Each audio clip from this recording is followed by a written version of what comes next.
Right, I'm going to keep things simple because I feel there's a little confusion.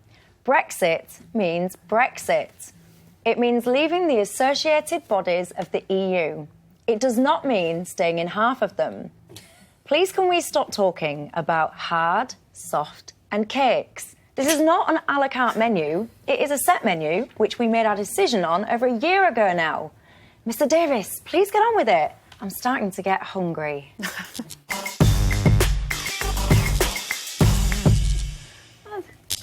That's really funny. I like that. Thank you. I've got a sense of humour after all, too. What can I say? We don't mind that. That's funny. Just, Donald Trump tweeting about CNN, not so much.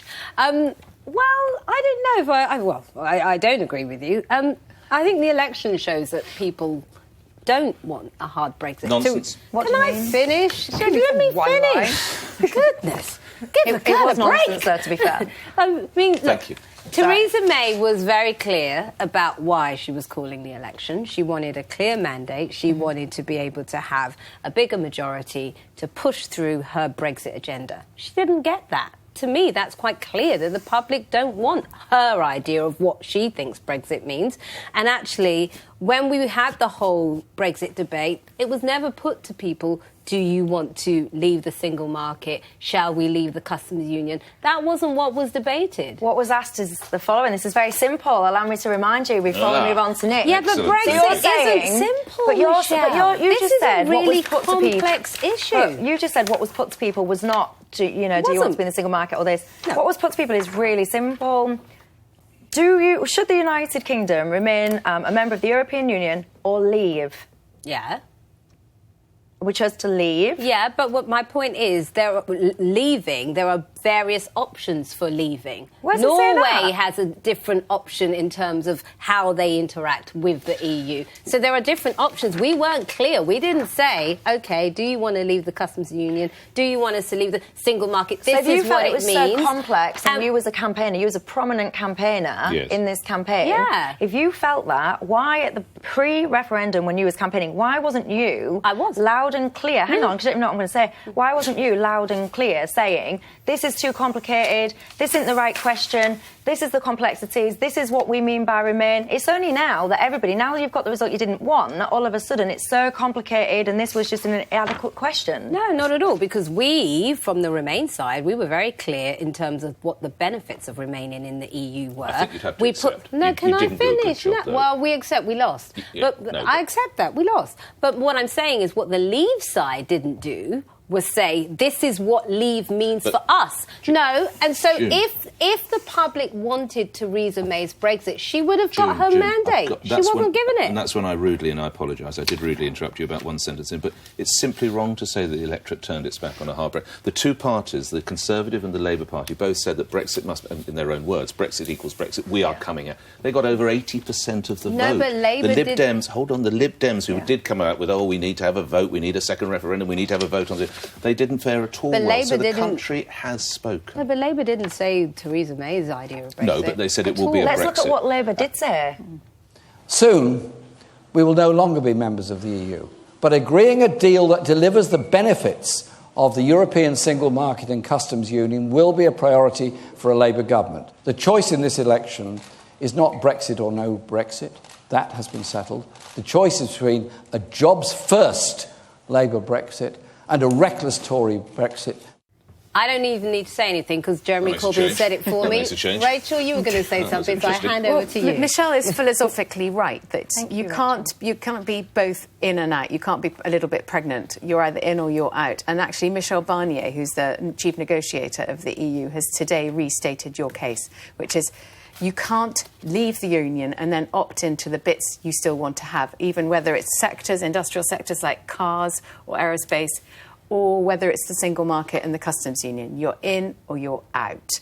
And my point, which I think I share with June and with you, Afua, is actually whatever you say, Michelle, this was a binary choice, and now we've gone beyond that. It's now become a very three-dimensional problem. Yeah. And if the public mood now. And if the public decide actually Brexit is a bad idea, which even the architects of Brexit are now saying, like Dominic Cummings, who actually designed the Vote Leave campaign, which put the £350 million on the bus, and said the new border of Europe was Iraq and Syria. Iraq and Syria. I prefer Syria. And Turkey's millions, 80 million Turks are about to join. Yeah. He says it could be an error. If the public agrees with him it's an error, do you really think we should go off the cliff of a hard Brexit? And would you like to be would you support a government doing that, Michelle? What I think we need to do is, as you all quite rightly say, I think it's so complicated. And as you will remember, probably, I was an undecided voter for a very long time, and my preferred option was to have a reformed European Union, which was not on the option. That is now happening under Macron.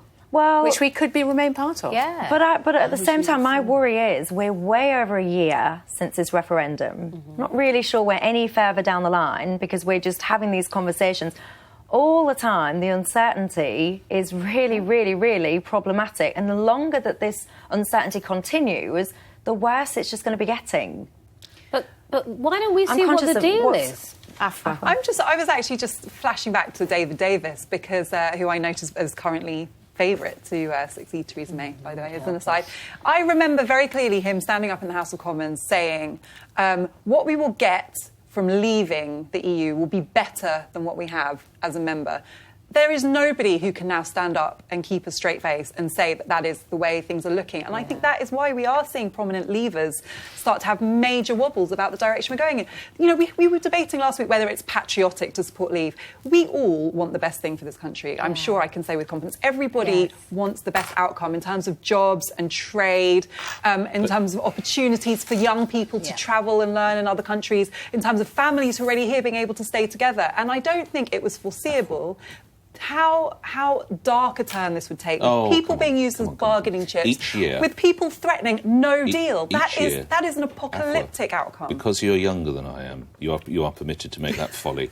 Each year, the level of trade we do with partners within the European Union decreases. Each year, the level of trade we do with partners outside, such as China, such as Brazil, such as India, increases. Is that the best you've got? How would a no-deal Brexit Can I just finish? Europe is not the be-all and end-all future. Yeah, but it's 500 million on our doorstep. There will be more trading opportunities from other parts of the world. New Zealand. Clutching onto this. In a perfect world, in a perfect world, you probably would do some kind of deal where you keep some kind of customs union. I just don't think it's going to be offered. Yeah. So there's no point saying... It's like saying, respectfully, I wish we hadn't voted out. I get why you can keep saying that. I don't think it's coming that way. So we are where we are. We might not be where we want to be, and we have to make the best of it. Well, that is why people are talking about us changing our minds, because there is no point taking our country off a cliff edge if it's avoidable. Not a cliff edge. None of us want that. It's not a cliff edge. I do think there's a lot of fascination, though, on the economy and the structure of it, the way it is today, and how that will be affected with Brexit. Because to me, we need to be looking outwardly at what are the opportunities for the economy for tomorrow. So I'm a big, passionate supporter of